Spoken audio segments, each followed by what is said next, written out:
We're at Widley, Fort Widley, on top of Portsdown Hill. It's now 3:45 in the morning on the 2nd of December. Do you sometimes wonder when German songs are being sung and people are stamping their feet what you're doing in life? Yes. And it must look really bizarre, but this is the only place where we do it. We seem to get good results. Every place is different, and each time I've been here it's been different, so I can't say that it's a standard thing.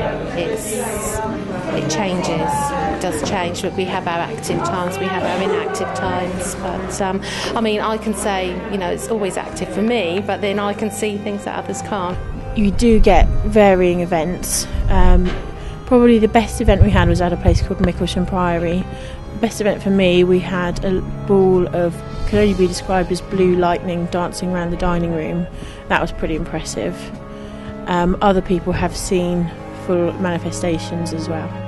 Sometimes it's not what you've experienced yourself, it's what you've been told other people have experienced. I think we went to Chingle Hall, which is the most haunted house in Britain, isn't it? And that was quite a spooky place. It's good to have the experience because it makes you feel more like you are having some sort of contact, and obviously we all come on this to see if we can. Everybody's a sceptic to start with, nobody believes it, but after you've been on a few it sort of puts the question in your head, but I'm not sure if we're believers just yet. The experiences people had tonight weren't that impressive, unfortunately.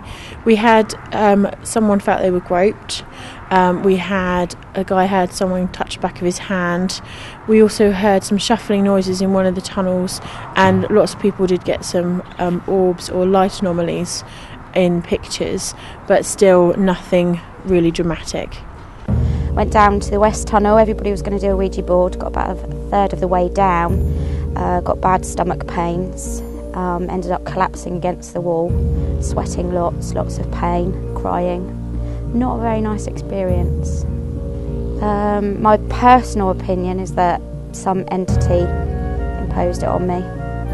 Sometimes I get a silhouette.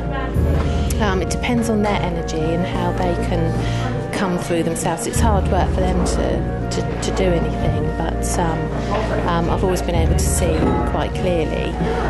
Other times I just get like a silhouette or peripheral vision or something. But yeah, it's just like somebody stood there. I could turn around, it's they're right there, and they do creep up on you.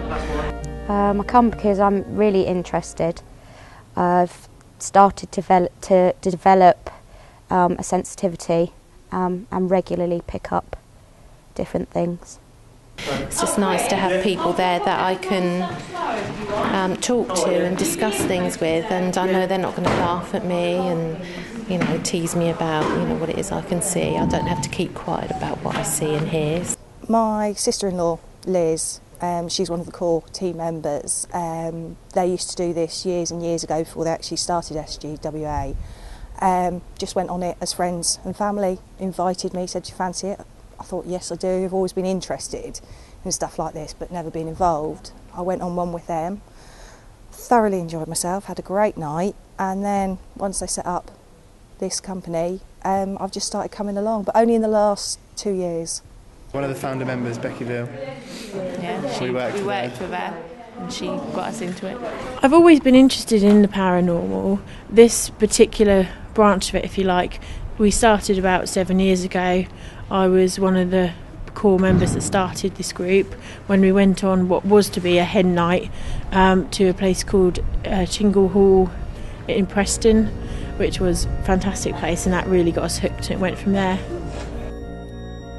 Wanting to find out, I think, needing to know, you know, is there anything else, or is it just a noise? Is it just a coincidence? Is it someone pushing this? Is it, you know, that's what I really want to find out.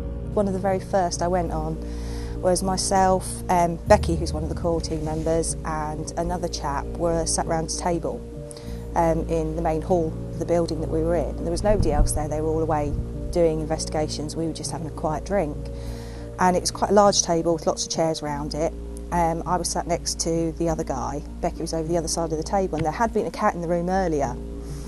And we were just sat there quite happily chatting, and one of the chairs a couple away from Becky on the opposite side of the table just suddenly lifted onto two legs and then fell back down. And I automatically assumed it's the cat, but the cat was sat on the chair next to Becky fast asleep. And we got up and we did all the usual, we checked to see if the floor was, you know, a bit wobbly or nothing, no explanation whatsoever. During tonight's investigation we've had some different vigils and seances whereby we invite any spirits present to come forward and try and communicate with us.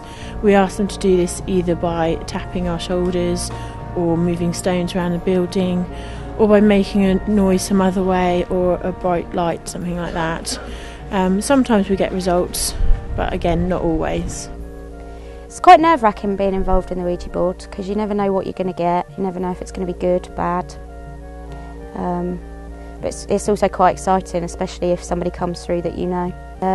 A friend of mine who passed on when he was 14 came through, gave me lots of information about my children, various things that have happened in my house.